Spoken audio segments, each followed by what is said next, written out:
Skoda is probably the best company to have electric cars, as they are good looking as well as being reasonably priced. Well, this is Skoda's second electric car. This has an all-new Skoda look as well as being more affordable. This is called the Elroq. Let's have a look and see what it is like. Hello everyone, welcome to Everything Cars and More. This is the #1 place to be for car news and reviews. Sit back, buckle up, let's go.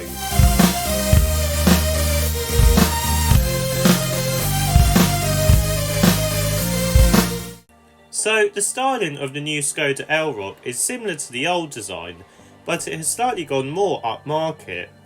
To start with, we now get a split headlight design, but more on that in a moment. Up top we get this black bar which houses all the sensors and radars, and it carries all the way to the edge, and this has this cool LED daytime running light to it which I do quite like. The central air vent is also quite decent, but there is a lot of black plastic on it, but it does look quite cool but also quite cheap. To the side we get the main headlight unit as well as some functional side vents, and up top we have the new Skoda lettering that has replaced the Skoda badge. I do quite like this actually. Overall then, the design isn't that bad. Moving around to the side of the Elroq, and you might be able to notice something. So the front wings and the front doors are taken straight from the bigger Enyaq. This means the front half of the car is all Skoda Enyaq, but the rear half is all new. We do get some sharp creases as well as some more black plastic cladding around the wheel arches and lower sill, and it does look quite sporty. The wheel designs are also decent too, although most of them have clip-on trims which can be removed. Moving around to the back, and this is where I wish Skoda could have done more. So at the front we get a new design language, but round back it is the same old Skoda design. We get these cool looking tail lights now that have these segments that make the boot opening look hidden at night, but the overall design does start to feel a bit outdated now, compared to the front that is. The boot opening does look modern, but the bumper is a bit plain looking, but it does the job. I do wish now Skoda could have matched the same design as the front round the back, but this could have been done to keep costs down and follow the Enyaq footsteps, as it does look like a mini Enyaq with the facelift on that car, which is very similar. Anyway, let's have a look and see what battery and motor options you can have with the new Skoda Elroq. So for the Skoda Elroq there are 4 different versions of battery and motor options you can have. Let's start with the first one. This uses a 170 brake horsepower rear mounted motor giving the Elroq rear wheel drive. This uses a 55 kWh battery pack giving it a 232 mile range, which isn't the best to be honest. It can do 0 to 62 in 9 seconds though, which isn't that bad.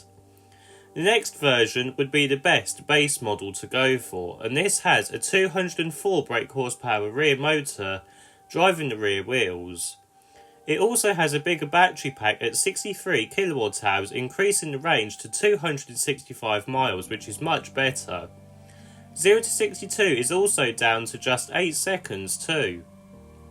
The final version uses a 286 brake horsepower rear mounted motor, giving it rear wheel drive, and this uses a bigger 82 kWh battery pack, and this gives the Elroq a 360 mile range.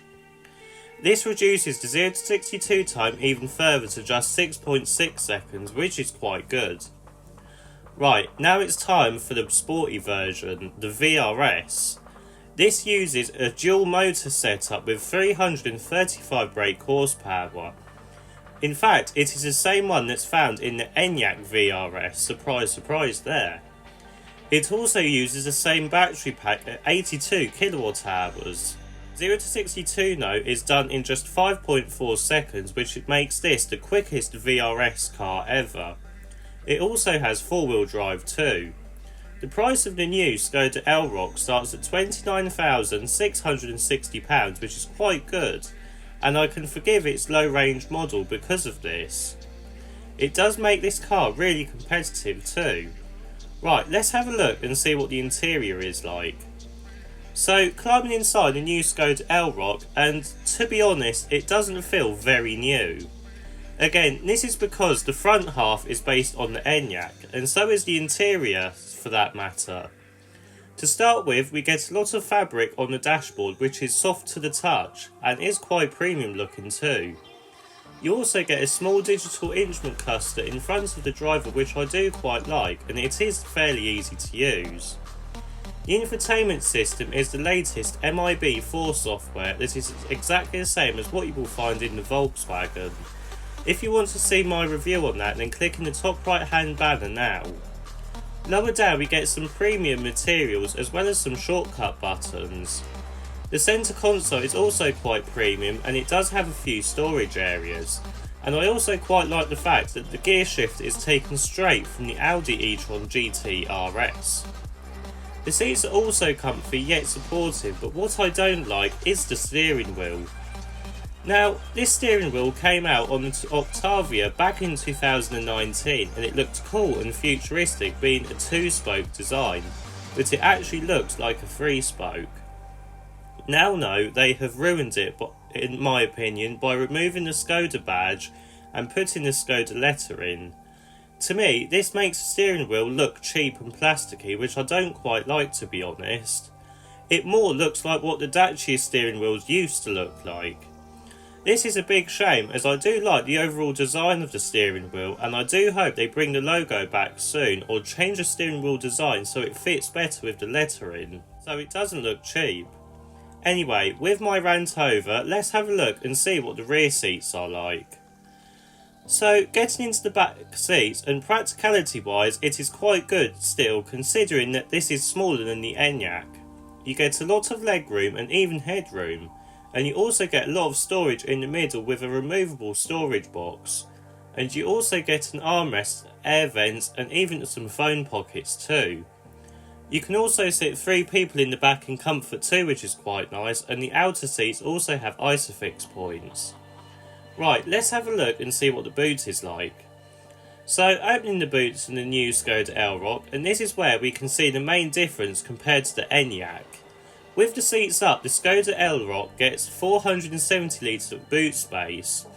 This is more than the Kia EV3 but less than the Renault Scenic. But what may surprise you is that you can actually fit the same in the Elroq because of the shape of the boot.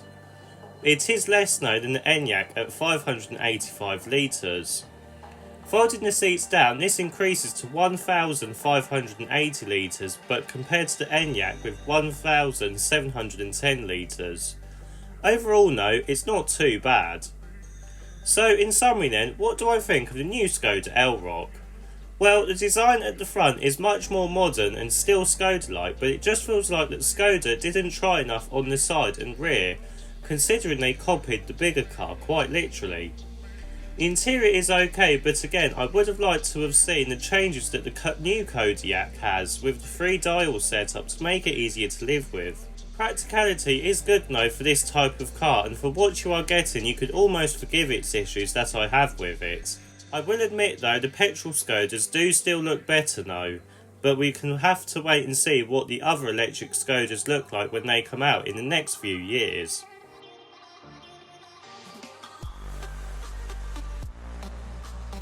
If you like this video, please don't forget to like and subscribe. See you in the next video.